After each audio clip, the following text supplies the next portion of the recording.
आज आंतरराष्ट्रीय राजकारणाच्या मैदानात एक तणावग्रस्त वळण आलं।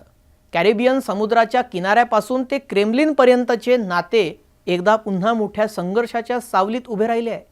अमेरिका आणि व्हेनेझुएलाच्या वाढत्या तणावात आता रशियाचे अध्यक्ष व्लादिमीर पुतिन यांनी थेट हस्तक्षेप करून व्हेनेझुएलाचे राष्ट्राध्यक्ष निकोलस मादुरो यांचे समर्थन केल्याची माहिती प्राप्त झाली आहे। एक निर्णय जो जगभराच्या भूराजकीय संतुलनावर परिणाम करू शकतो। नेमकं काय प्रकरण आहे तेच या व्हिडिओतून जाणून घेणार आहोत। नमस्कार, मी श्रेयस पांडे, तुम्ही पाहताय न्यूज 18 लोकमत। काही दिवसांपूर्वी अमेरिकेच्या हाफिजी धोरणामुळे अमेरिका आणि व्हेनेझुएला यांच्यातील तणाव शिगेला पोहोचला आहे। ट्रम्प प्रशासनाने व्हेनेझुएला विरुद्ध लष्करी तयारी वाढवली असून वॉशिंग्टनने एक तेल टँकर जप्त केला, ज्यावरून व्हेनेझुएला आणि अमेरिकेतील वाद अधिक तीव्र झालाय। अमेरिकेने मादुरो सरकारवर ड्रग्ज तस्करी आणि नार्को टेररिझमचा आरोप लावलाय। या कारवाईचा दबाव वाढत आहे। या परिस्थितीमध्ये 11 डिसेंबर 2025 रोजी रशियाचे अध्यक्ष पुतिन यांनी निकोलस मादुरो यांना फोन केला।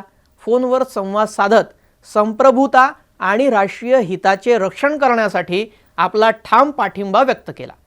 पुतिन म्हणाले की व्हेनेझुएला लोकांना एकजुटीत टिकवणे आणि त्यांच्या हक्काचे संरक्षण करणे हे आवश्यक आहे।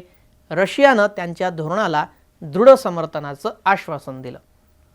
हा संवाद फक्त शब्दाच्या देवाणघेवाणपुरता मर्यादित नाही। या प्रदेशामध्ये अमेरिकेची सैन्य स्थिती वाढत आहे, लष्कर, नौदल आणि विमान पुरवठा केला जात आहे। सोबतच ट्रम्प प्रशासनाने व्हेनेझुएलाच्या विरोधात दबाव वाढवण्याचे स्पष्ट संकेत दिले आहेत। रशियाचा पाठिंबा ही फक्त राजकीय गाळ नाही, तो 20व्या शतकातील शीतयुद्धाच्या आठवणीचा एक पुनरागमन आहे, जेव्हा दोन महाशक्तींचा संघर्ष आजच्या भूराजकीय परिस्थितीमध्ये पुन्हा एकदा उघडकीस येत आहे। दुसरीकडे अमेरिका म्हणतं की पुतिन मादुरो यांच्या भागीदारीबद्दल आम्हाला काही चिंता वाटत नाही, परंतु परिस्थिती गंभीर आहे आणि दोन्ही बाजूस कूटनीतिक माध्यमांची गरज वाढलेली आहे।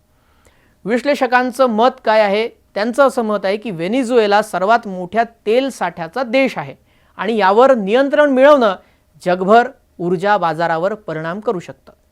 त्यामुळे या तणावातून पुढे काय घडेल हे अद्याप स्पष्ट नाही।